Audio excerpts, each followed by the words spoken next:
تو میرے خیال سے وہ کام کر گئے ان کی باتیں. میرا آغا صاحب سے ایک سوال ہے.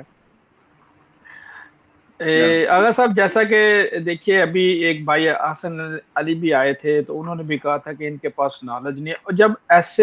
ایسے لوگ چینلوں پہ بیٹھ کے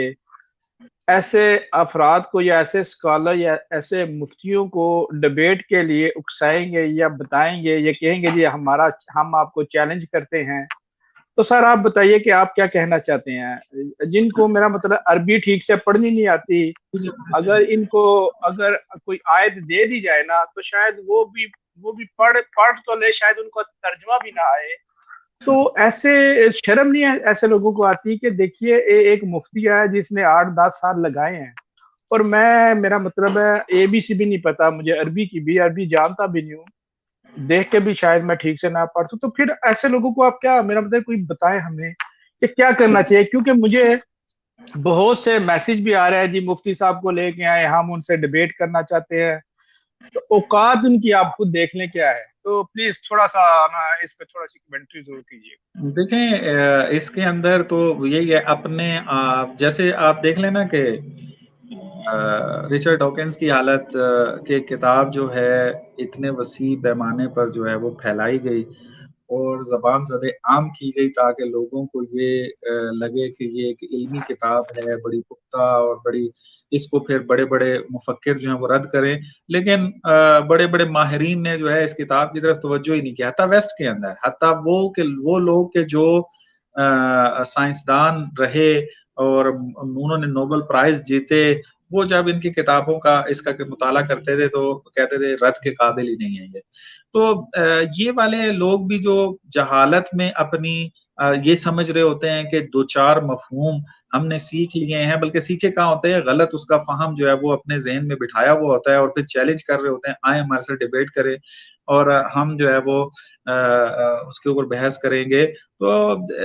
ظاہر سی بات ہے ایسا بندہ جو ہے نا وہ اپنے آپ کو علمی ظاہر کرنا چاہتا ہے, تو مفتی صاحب جیسے بندے اگر اس کے ساتھ ڈیبیٹ کریں گے تو وہ ان کی جو ہے وہ آپ کہہ لیں کہ شان میں گستاخی شمار ہوگی کہ ایسا بندہ جو ہے وہ مقابل میں آ جاتا ہے.